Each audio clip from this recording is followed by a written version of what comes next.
모든 일에는 타이밍이 있습니다. 모든 일은 하나님이 정해놓은 시간을 따라 흘러갑니다. 북미 대륙에는 아주 특별한 개미가 있다고 합니다. 그 이름이 주기개미입니다.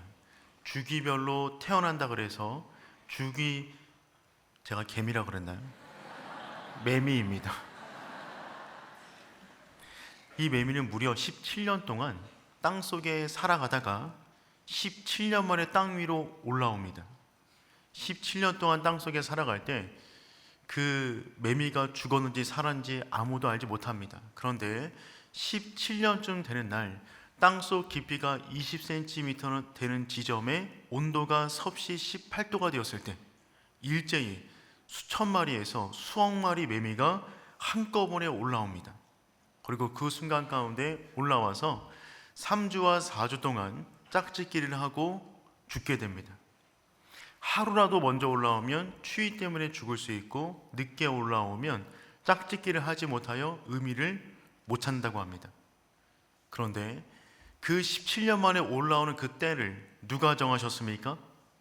하나님이 정하셨습니다. 중국의 유명한 대나무 가운데 모소 대나무가 있습니다. 이 대나무 역시 마찬가지입니다. 처음 씨앗을 뿌리고 4년 동안 거의 자라지 않습니다.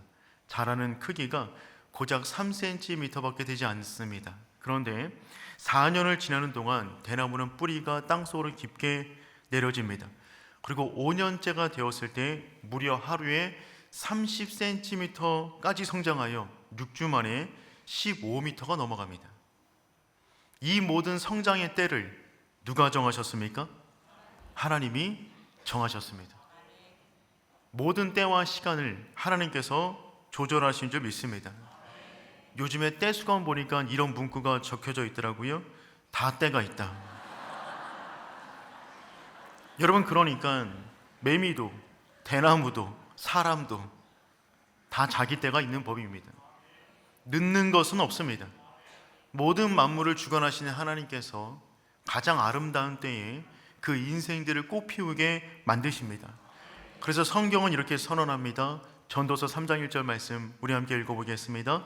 범사에 기한이 있고 천하만사가 다 때가 있나니. 아멘.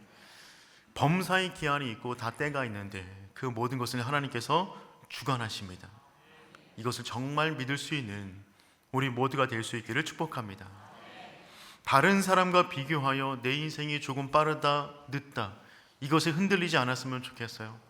조금 빠르면 우월감에, 늦으면 열등감에 쌓여 살기를 하나님께서는 원치 않습니다. 지금 봄날을 보내고 있는데 봄 시즌 가운데 피는 꽃 역시 같은 봄에 피지만 그 시기가 다릅니다. 2월과 3월에는 매화와 산수유가 핍니다. 4월 중순에는 개나리가 피고요, 4월이 되면 벚꽃이 핍니다. 4월 말에는 철쭉과 유채꽃이 피게 되는 것이죠. 같은 시즌 가운데 피는 꽃이지만 서로 경쟁하지 않습니다. 하나님이 정한 때에 만개할 뿐입니다. 심지어는 같은 나뭇가지 가운데 피는 꽃 역시 가만히 보면 같은 가지 가운데 있지만 꽃 피는 시기가 다릅니다. 하지만 서로 경쟁하지 않습니다. 서로 하나님께서 원하시는 때에 아름답게 피어날 뿌리입니다. 우리가 이것을 믿는다면 하나님께서 매미도 대나무도 꽃들도 그들의 때를 주관하시는데 나의 때를 주관하신다는 믿음이 있다면 우리는 어느 때를 만나든지 간에 믿음으로 통과하게 되는 줄 믿습니다. 오늘 본문의 말씀은 그 하나님의 때와 관련된 말씀을 우리에게 전해주고 있습니다. 이스라엘은 하나님의 은혜로 요단강을 건너왔어요. 그리고 길갈에다가 베이스 캠프를 치게 되었습니다. 이제 이스라엘이 맞이할 첫 번째 적은 여리고 성입니다. 지금 이스라엘이 있는 길갈에서 여리고 성까지는 거리상 3에서 4km밖에 떨어져 있지 않습니다. 이 정도 거리면 전쟁의 사정권 안으로 들어온 것입니다. 이미 전쟁이 시작된 것과 다름이 없습니다. 그렇다면 전쟁에서 중요한 것은 공격의 타이밍인데 이스라엘 백성의 입장에서 언제 공격하는 것이 가장 좋을까요? 바로 지금입니다. 우리 1절 말씀 읽어보겠습니다. 요단 서쪽에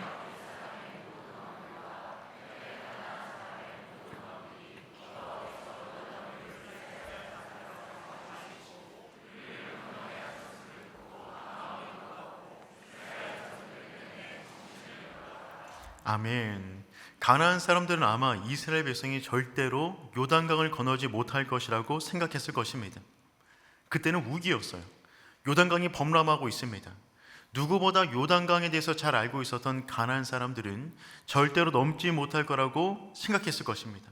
그런데 하나님의 임재의 상징인 언약궤가 요단강 가운데 들어가자 요단강 스스로가 갈라져 길을 내어줍니다. 마른 땅을 밟고 건너왔어요. 그 순간에 오늘 1절 말씀 보니까 가나안 모든 사람들은 마음이 녹았다. 또한 정신을 잃게 됩니다. 자신에게 있는 모든 것을 내려놓고 여리고성 안으로 도망을 쳤던 것입니다. 전쟁은 공격 타이밍이 중요합니다. 공격의 적기를 놓치면 승기를 잡을 수가 없습니다. 더군다나 기세가 중요합니다. 조금 부족해도 기세가 강하면 약함을 능가할 수가 있는 거예요. 지금 이스라엘의 기세는 하늘을 찌를 듯 합니다. 공격 명령만 떨어지면 뭐든지 할 수 있는 상태로 있는 거죠. 공격의 골든타임입니다. 이 순간에 하나님께서 이스라엘에게 두 가지를 행하게 하십니다. 공격의 골든타임에 하나님께서 이스라엘 백성에게 요구하셨던 그 두 가지를 우리가 살펴보므로 우리 역시 이 땅 가운데 수많은 전쟁을 치르며 살아가고 있는데 그 가운데 우리가 무엇을 기억해야 되는가? 오늘 말씀을 통하여 은혜를 받기를 원합니다. 첫 번째는 이것입니다. 할례를 행하라. 우리 2절 말씀 읽어보겠습니다. 그때에 여호와께서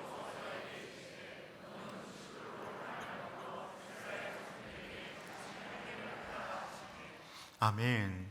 여러분 지금 첫 번째 하나님의 명령이 무엇이냐면 할례를 행하라고 말씀하고 계세요. 지금 저기 코앞에 있습니다. 적군이 3km 밖에 있는데 그 가운데 할례를 행한다는 것은 자살 행위와 같습니다. 당신은 진통제가 없습니다. 마취제도 없습니다. 부싯돌을 갈아서 생쌀을 찢는 거예요. 70만 정도 되는 이스라엘 장정들이 길갈에 모여서 집단 할례를 행하라는 것입니다. 할례를 행하면 보통 3일에서 7일까지 제대로 움직일 수가 없어요. 전쟁의 공격의 골든타임에 하나님께서는 쉼표를 찍으시는 것입니다. 그들이 할례를 행했을 때 여리고 사람들이 나와서 그들을 치면 어떻게 하겠습니까? 이스라엘 백성 역사 가운데는 할례와 관련된 전쟁의 이야기가 있습니다. 야곱의 딸 디나가 외출 나갔습니다. 그때 히위 족장의 아들 세겜이 디나를 강간합니다. 이때 세겜이 찾아와 결혼을 시켜달라고 요청해요. 야곱의 아들들이 할례 받지 않은 자들과 결혼시킬 수 없으니 너희 모든 남성이 할례를 행하면 결혼시켜 주겠다고 거짓말을 합니다. 그 말을 듣고 그 모든 사람들이 할례를 행했어요. 고통이 가장 심할 때 야곱의 아들 시몬과 레위가 주도하여 그 성에 들어가 히위 남자 모두를 죽여버립니다. 히위 사람이 그렇게 많은데 그들을 다 죽일 수 있었던 이유는 무엇이냐면 할례 때문에 고통받고 있었기 때문입니다. 이 역사를 그들이 가장 잘 알고 있는데 지금 전쟁을 코앞에 둔 상황에서 할례를 행하라는 것은 무언가 맞지가 않는 것처럼 보입니다. 도대체 전쟁과 할례가 무슨 상관이 있습니까? 근데 하나님께서는 멈추게 하십니다. 결론부터 말씀드리자면 하나님께서는 승리를 주시기 이전에 승리를 얻기에 합당한 자로 그들을 만드시기를 원하셨어요. 승리보다 중요한 것은 자격의 문제였기 때문에 그렇습니다. 여러분, 할례는 언제 주어졌습니까? 창세기 17장에 아브라함의 나이 99세 때에 하나님이 찾아오셔서 다음처럼 말씀하십니다. 우리 창세기 17장 8절 말씀 읽어보겠습니다. 내가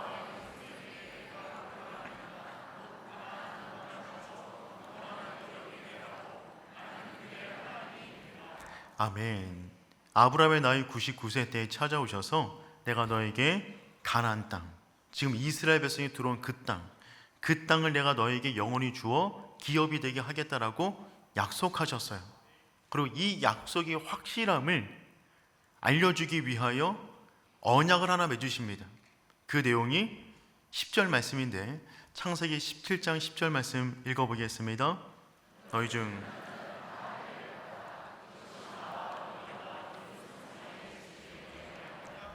아멘. 할례를 다 행하라. 그러니까 할례의 규례가 어느 배경 속에 나왔냐면 이 가나안 땅을 너에게 줄 것인데 이 약속의 확실함을 내가 지금 계약서를 쓰겠다. 그 계약서가 무엇이냐면 할례라는 것입니다. 그냥 할례라는 것은 어떤 배경 속에 나온 것이냐면 가나안 땅을 주시겠다고 하는 그 본문 가운데 이 약속이 진짜임을 증명하기 위한 약속의 행위로 할례를 행하게 만드셨어요. 그러니까 할례란 이스라엘 백성의 몸에 새긴 계약서가 됩니다. 할례를 행한 자가 약속으로 그 땅을 취하는 것입니다. 그런데 이스라엘 백성들은 이 말씀을 진짜 믿었기 때문에 애굽에서 종살이를 하는 400년 동안에도 자녀들에게 할례를 행했습니다. 그리고 하나님의 은혜로 출애굽을 하게 됩니다. 광야를 통과하는 가운데 가데스 바네에 도착하게 되었어요. 정탐꾼을 보내서 돌아온 사람들의 이야기를 듣고는 그들의 마음이 무너졌습니다.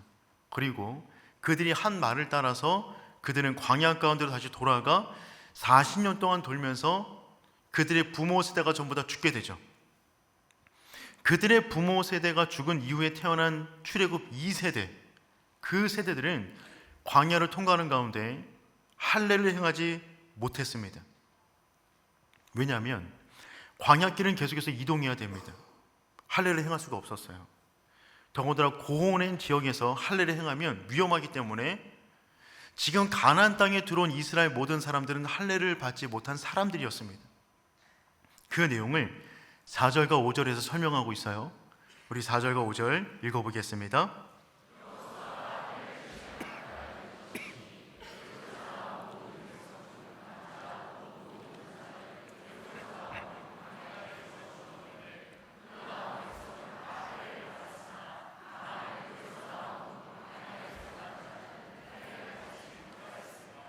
아멘. 제가 지금 설명한 내용을 이 본문의 말씀에 지금 설명을 해놓고 있는 것입니다. 이들은 할례를 받지 못했어요. 근데 하나님께서는 지금 가나안 땅 전쟁을 앞에 두고 그들로 하여금 먼저 할례를 행하게 말씀하십니다. 왜요? 믿음으로 할례를 행한 자에게 그 땅의 소유권이 있기 때문에 그렇습니다. 그 땅은 무력과 힘으로 얻는 땅이 아니라 믿음으로 나아가는 자들이 얻게 되는 땅이기 때문에 그렇습니다. 그래서 하나님께서는 그 땅을 주시기 전에 그들이 땅을 받을 만한 자격이 있는 사람으로 다시금 몸의 계약서를 쓰게 만드시는 것입니다. 이스라엘 백성의 입장에서 지금이야말로 공격의 타이밍이었지만 하나님 입장에서는 지금이야말로 그들이 하지 못했던 할례를 행함으로 그들이 다시금 하나님의 자녀가 되는 신분의 회복을 시켜주는 골든타임으로 여기셨던 것입니다. 사랑하는 성도 여러분, 우리 인생 가운데 멈춤의 시간이 있을 수 있어요. 내가 생각할 때 지금 나아가야 되는데 하나님께서 멈추게 하는 시간을 만나게 될 수 있습니다. 그 순간에 우리는 기억해야 됩니다. 하나님과의 관계가 바로 서 있는가? 하나님은 지금 이 순간 가운데 이스라엘 백성에게 할례를 요구하고 계십니다. 그렇다면 신약의 시대를 살아가는 우리에게 할례란 어떤 의미가 있을까요? 로마서 2장 28절, 29절 말씀 우리 한번 읽어보겠습니다. 무릇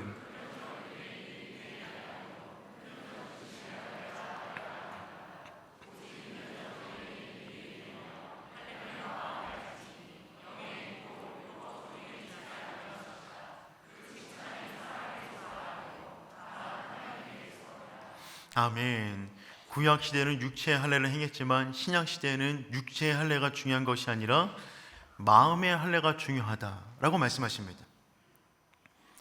육체의 행위 자체가 중요한 것이 아니라 우리 마음 가운데 어떠한 믿음이 작동하고 있느냐가 중요하다는 말씀입니다. 그렇다면 이 마음의 할례는 또한 무엇을 의미할까요? 골로새서 2장 11절 12절 말씀 우리 함께 읽어보겠습니다. 또 그 안에서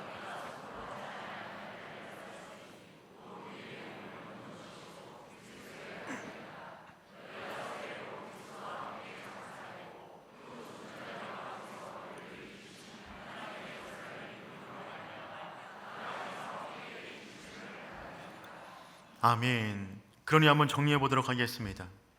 육체의 할례가 중요한 것이 아니라 마음의 할례가 중요한 것인데, 오늘 골로새서 2장에 보니까 그것을 그리스도의 할례라고 다시 한번 표현하고 있습니다.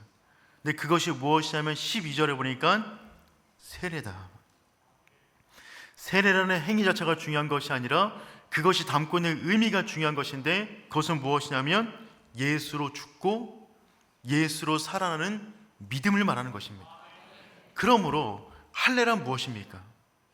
행위 자체가 중요한 것이 아니라 그것이 담고 있는 의미가 중요한 것인데, 나는 예수로 죽고 예수로 태어났습니다. 그 인생은 예수님이 책임지는 줄 믿습니다. 하나님은 그래서 지금 영적 전쟁을 벌이는 이 현장 가운데 가장 먼저 요구하신 것은 무엇이냐면 그들의 정체성의 확실함을 요구하고 있어요. 그것이 있어야 그 땅을 차지할 수 있다는 것입니다. 그 땅은 하나님의 백성에게 주어진 땅이기 때문에 그 언약의 표시가 있는 자들에게 그 땅을 허락해 주신다는 겁니다. 약속의 땅에서 벌어지는 모든 전쟁은 승리를 위한 전쟁이 아닙니다. 영어로 표현하자면 for victory가 아니에요. 승리를 위한 전쟁이 아니라 from victory입니다. 승리로부터 전쟁을 시작하는 것입니다. 영적 전쟁의 모든 핵심은 무엇이냐면 승리를 얻기 위한 전쟁이 아니라 승리를 따놓은 당상입니다. 하나님의 자녀라면 승리가 주어진 줄 믿습니다. 그 믿음으로 나아가면 우리는 전쟁 가운데 승리가 아니라 전리품을 취하는 전쟁으로 전환이 된다는 것이죠. 그러니 사랑하는 성도 여러분, 지금 멈춤의 시간을 보내고 있습니까? 그러하다면 가장 먼저 내가 하나님 안에 있는가, 그것을 점검해 볼 수 있기를 축복합니다. 전쟁의 공격의 골든타임은 어쩌면 우리 영혼을 세워야 할 골든타임일 수 있습니다. 모든 때를 주관하시는 하나님께서는 지금 이 순간 그들을 멈추게 하심으로 그들의 인생 가운데 가장 중요한 작업을 하고 계세요. 그러니 성도 여러분, 멈춤의 시간을 보내고 있거든 내가 하나님 안에 있는가, 그 부분을 바로 정립할 수 있기를 축복합니다. 두 번째, 하나님께서는 유월절을 행하게 하셨습니다. 우리 10절 말씀 한번 읽어보겠습니다. 또 이스라엘 자손들이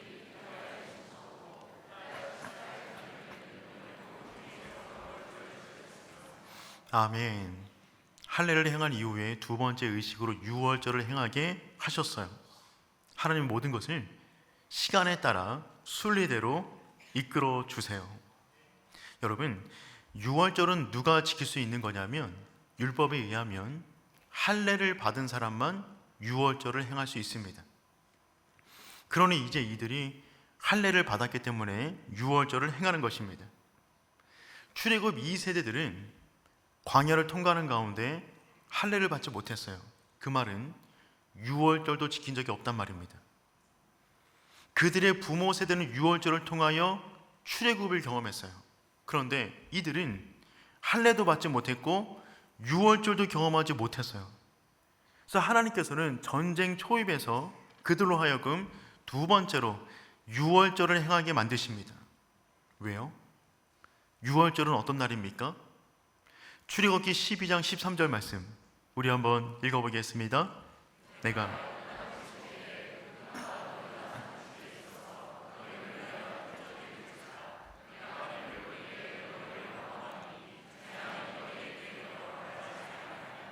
아멘. 하나님께서 애굽을 치실 때에 안전을 보장할 수 있는 유일한 방법, 조건은 단 한 가지였습니다. 어린 양의 보혈 안에 거하는 모든 자마다 안전을 누리고 승리를 얻게 되었습니다. 그들의 능력으로 출애굽된 것이 아니라 하나님의 능력으로 어린 양의 보혈을 표적 삼아 그 표적이 있는 자마다 안전하게 그들을 보호해 주셨어요. 그리고 하나님은 지금 가나안과의 전쟁을 벌이는 초입에 그들로 하여금 유월절을 요구하고 계십니다. 무슨 의미가 있는 것입니까? 이제 곧 하나님께서 가나안과 전쟁을 벌일 것인데 그 전쟁에서 보호를 받고 승리를 받을 수 있는 유일한 조건은 어린 양의 보혈 안에 있는 자만이 그 안전과 승리를 보장받는다는 것입니다. 너의 힘과 능력으로 전쟁에서 이기는 것이 아니라 어린 양의 보혈 안에 있을 때 안전함이 주어진다는 것입니다. 그것을 알려주기 위하여 전쟁의 가장 중요한 순간에 그들로 하여금 유월절을 행하게 하셨어요. 그러니까 정리해보면 지금 이들은 멈춤의 시간을 보내고 있는데 이 시간이 어떤 시간이냐면 할례를 행함으로 그 땅에 대한 소유권이 너희에게 있음을 확증하게 하셨고 유월절을 행하게 하심으로 그 땅의 안전과 승리가 어떻게 주어지는 것이냐면 오직 어린 양을 붙잡을 때만 주어진다는 것을 알려주기 위하여 멈춤의 시간을 주셨다는 것입니다. 그렇다면 멈춤은 패배의 시간이 아니라 늦춰지는 시간이 아니라 멈춤 자체가 은혜의 시간이 되는 줄 믿습니다. 다시 한번 정리해 보자면 우리가 생각하는 타이밍이 있어요. 우리가 생각하는 적기가 있습니다. 그런데 하나님의 생각은 다를 수가 있습니다. 하나님께서 우리에게 멈춤을 허락하실 때 우리는 다시 한번 내가 하나님 안에 있는 사람인가? 또한 내가 오직 십자가만 붙잡고 있는 어린 양과 함께하는 자인가? 그것을 우리가 확인하기를 하나님께서는 원하십니다. 사랑하는 성도 여러분, 우리에게는 힘이 없어요. 우리에게는 능력이 없어요. 여리고 사람들이 보기에 이스라엘 백성은 그냥 난민일 뿐입니다. 그들을 왜 두려워합니까? 두려워할 만한 이유는 한 가지밖에 없어요. 그들이 하나님의 자녀이다. 하나님이 그들과 함께하고 있다. 그들이 할례를 행하는 동안에 감히 나와서 공격할 마음도 품지 못했습니다. 왜요? 더 무서웠어요. 요단강도 가르고 나왔는데 이제는 할례까지 행하고 있으니까 이 마당에 그것을 바라보는 여리고 사람들이 아예 그냥 겁에 질려버린 겁니다. 무슨 자신감으로 어떠한 강함이 있기 때문에 이런 의식을 행하고 있는 것인가? 그들이 하나님의 명령에 순종할 때 적들이 그들을 두려워하기 시작했다는 것입니다. 교회는 어떤 곳입니까? 어떤 교회가 건강한 교회입니까? 많은 사람이 모이는 대형 교회가 건강한 것이 아닙니다. 그 교회 가운데 하나님의 임재가 충만한가? 오직 십자가 보혈을 붙잡고 외치고 있는가? 그것에 따라서 교회의 건강도가 결정되는 줄 믿습니다. 마찬가지로 어떤 성도가 강한 성도입니까? 세상의 기준에 맞춰가는 성도가 강한 성도가 아니라 오직 하나님의 기준에 맞게 서 있는 그 성도, 오직 내 안에 살아계신 그 하나님을 붙잡고 나아가는 어린 양의 보혈 안에 머물러 있는 십자가만 바라보는 그 성도가 강한 성도가 되는 줄 믿습니다. 그러니 사랑하는 성도 여러분, 아침에 눈 뜨시면 예수 그리스도의 보혈로 여러분의 하루를 덮으십시오. 현관문을 나갈 때 마치 유월절을 치르듯 어린 양의 보혈로 여러분 가정을 덮으세요. 자녀들을 만날 때마다, 부부간에 만날 때마다 예수의 이름으로 축복하십시오. 일터에 나가서 자리에 앉을 때마다 그 회사를 먼저 주의 보혈로 덮으세요. 여러분이 만나는 모든 모임, 모든 관계 속에 예수를 세우고 예수를 앞세우고 예수를 따라가는 우리 모두가 될 수 있기를 축복합니다. 유월절을 지킨 다음 날 이스라엘은 그 땅의 소산물을 먹게 됩니다. 우리 11절 말씀 읽어보겠습니다. 유월절 이튿날에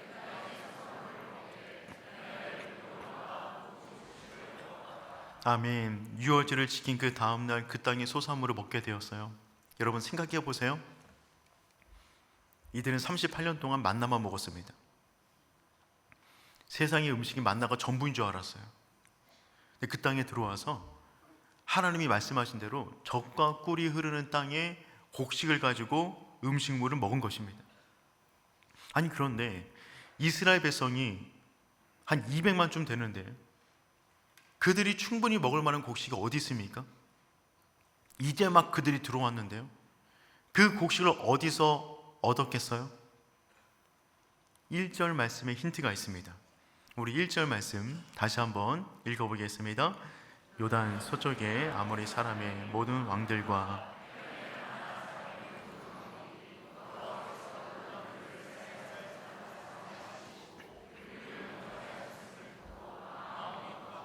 이스라엘 자손들 때문에 정신을 잃었더라. 아멘. 그들이 요단강을 건너자 가나안 땅에 있는 모든 사람들이 정신을 잃어버려서 자신들의 모든 것을 놓고 그냥 가나안 땅 안으로 깊숙이 숨어 들어간 것입니다. 여러분, 이스라엘 백성이 요단강을 건널 때는 언제였습니까? 추수할 때였어요. 여호수아 3장 15절 말씀 읽어보겠습니다.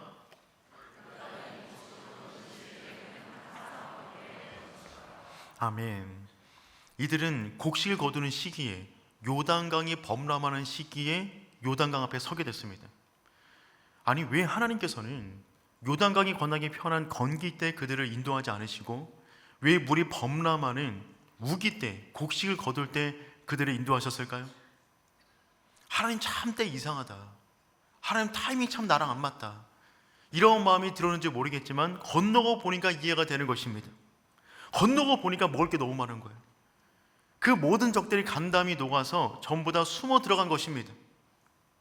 그러니 하나님께서 그들을 요단강이 범람할 때 요단강을 건너게 하신 이유는 만나만 먹었던 이스라엘 백성들에게 풍성한 곡식으로 밥상을 차려주기 위하여 그들을 그때 인도하신 거예요. 그때는 몰랐지만 시간이 지나자 그때가 이해가 되어지는 것입니다. 하나님께서 왜 그때 우리를 그렇게 힘들게 그 길로 인도하셨을까? 그때는 이해가 되지 않는데 차차 이해가 된다는 것이죠. 하나님은 때에 맞게 우리를 인도하십니다. 그 땅의 음식을 먹었어요. 그러자 어떤 일이 벌어지냐면 만나가 그칩니다. 12절 말씀 읽어보겠습니다. 또 그 땅의 소산물을 먹은 다음 날에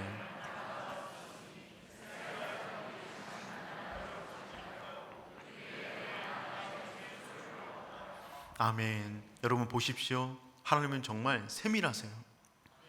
그때에 맞게끔 그들을 인도하십니다. 광야를 건널 때는 먹을 것이 없으니까 만나로 먹이셨다가 요단강을 인도하실 때 그 앞에 범람한 추수할 때를 인도하시고 건너가자 준비된 음식을 먹게 하시며 그 음식을 먹자 만나가 멈추게 하십니다. 이제는 만나가 필요 없습니다.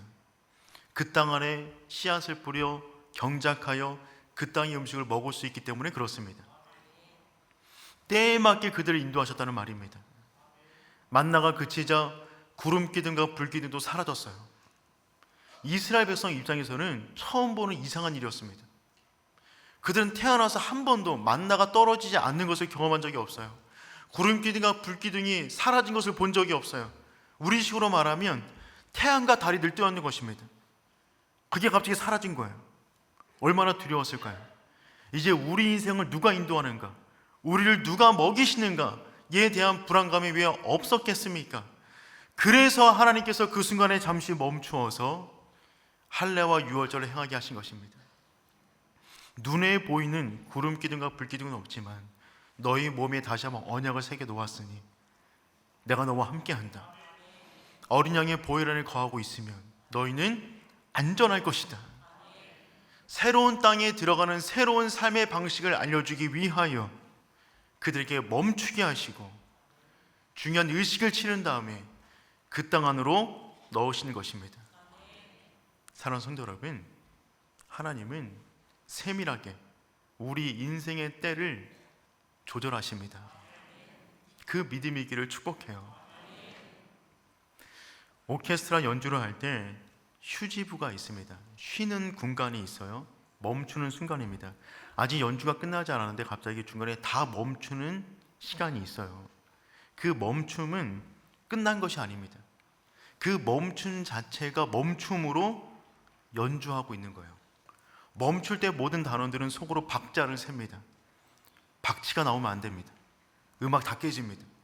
더욱더 정교하고 숨소리 죽여가면서 그 휴지부를 기다렸다가 정한 때가 되면 다 같이 음악이 나오게 되는 것이죠. 이 쉬는 구간을 가장 잘 활용했던 작곡가가 베토벤이라고 하더라고요. 너무나 유명한 교향곡 5번 운명 교향곡 알지 않습니까?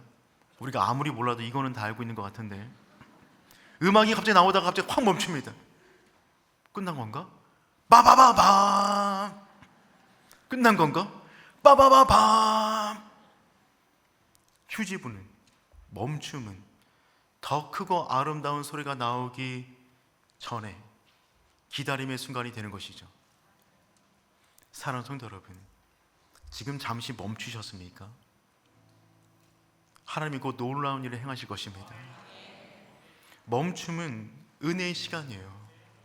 그 시간 동안 우리는 언제 공격하지? 언제 들어가지? 이것에 대한 마음을 내려놓으시고, 나는 과연 예수로 죽고 예수로 살아난 사람인가? 나는 과연 어린 양의 보혈 아래 있는가? 나는 과연 그 십자가만 붙잡고 나아가는 사람인가? 이 부분을 점검할 수 있기를 축복합니다. 이 부분이 확인이 되어진다면 그 다음에 벌어지는 모든 전쟁은 승리를 얻기 위한 전쟁이 아니라 승리로부터 시작된 전쟁이 되는 줄 믿습니다. 그 믿음으로 살아갈 때 우리 인생 가운데 다가오는 모든 때를 넉넉히 믿음으로 살아가게 되는 줄 믿습니다. 우리 그 믿음 담아서 6월절 어린 양의 피로 함께 찬양하겠습니다. 6월절 어린 양의 피로 나의 삶의 문이 열렸네. 저 어둠의 권세는 이미 없네. 주 보혈의 능력으로 원수가 날 정죄할 때에도 난 의롭게 설 수 있네. 난 더 이상 정죄감 없네. 난 주 보혈 아래 있네. 난 주 보혈 아래 있네. 그 피로 내 죄 사했네. 하나님의 그 길 날 거룩해 하시었네. 난 주 보혈 아래 있네. 난 원수의 어떠한 공격에도 더 이상 넘어지지 않네. 난 주 보혈 아래 있네. 우리 한 번 더 믿음으로 고백합니다. 6월절 절 어린 양의 나의 삶의 문이 나의 삶의 문이 열렸네. 저 어둠의 권세는 저 어둠의 권세는 이미 없네. 주 보혈의 능력으로 원수가 날 정죄할 때에도 난 의롭게 설 수 있네. 난 더 이상 정죄감 없네.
멈춤의 시간을 만나곤 합니다.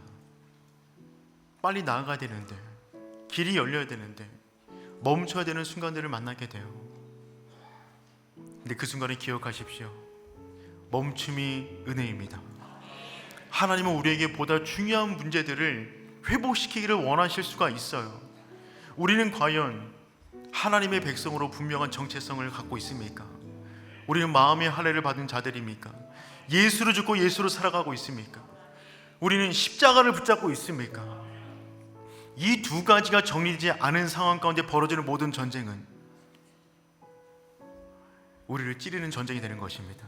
하지만 이 두 가지가 정리가 되어진다면 그때 모든 전쟁은 승리를 위한 전쟁이 아니라 승리로부터 전쟁이 이루어지게 되는 줄 믿습니다.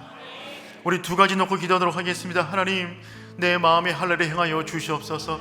예수를 죽고 예수를 살게 하여 주시옵소서. 두 번째입니다. 십자가만 붙잡습니다. 그 십자가 붙잡고 살아갈 때 예비하신 모든 승리를 경험케 하여 주시옵소서. 주님이라 머무르고 기도합니다. 주여. 하나님 아버지, 기도하며 나아갑니다. 아버지 역사하여 주시옵소서. 아버지 역사하여 주시옵소서. 예수로만 살아갑니다. 예수로만 죽습니다. 그렇게 살다가 주 안에 오므로이게 우리 모두가 되게 하여 주옵소서. 하나님, 우리 인생 가운데 가장 중요한 것, 내가 예수 안에 있는 것을 증거만을 느낄 것입니다. 이 은혜를 풀어주시사 날마다 그 안에 몸을 하게 하여 주시옵소서. 인생의 멈춤의 시간을 통하여 실패가 아니라 하나님의 은혜를 깨닫게 하여 주시옵소서. 그 순간에 나의 정체성을 확인하고 예수의 십자가를 붙잡는 시간을 수 있도록 인도하여 주옵소서. 그 믿음을 가지고 한 주간을 살아갑니다. 주님, 역사하여 주시옵소서. 은혜를 더하여 주시옵소서. 온전히 역사하여 주시옵소서. 하나님의 살아계신 영원히 우리 모두가 될 수 있도록 인도하여 주시옵소서. 주님 감사합니다. 놀라운 분을 함께하여 주시옵소서. 하나님, 오늘 말씀을 통하여 인생의 멈춤이 실패가 아니라 은혜의 시간임을 깨닫게 하시니 감사합니다. 하나님, 주님께서 멈추게 하실 때는 믿음으로 멈추게 하여 주시옵소서. 조급해하지 않게 하여 주시옵소서. 그 순간에 다시 한번 하나님의 사람으로서 정체성을 확인하게 도와주시고 오직 피 묻은 복음 예수로서의 십자가만 붙잡는 은혜의 시간 되게 하여 주시옵소서. 그 믿음을 가지고 우리의 가정과 일터와 자녀와 모든 문제를 예수의 피로 덮습니다. 보혈의 능력을 행하여 주시사 우리 인생 가운데 하나님이 예비하신 그 승리를 경험하는 복된 한 주가 되게 하여 주시옵소서. 이제는 우리 주 예수 그리스도의 은혜와 하나님 아버지의 다함이 없는 사랑하심과 성령님의 보호 인도하심의 은혜가 내면의 할례를 행하고 오직 십자가를 붙잡고 날마다 승리하는 삶을 살기를 다짐하는 주의 백성 머리 위 이제로부터 영원까지 항상 함께 하시길 축원하옵나이다. 아멘.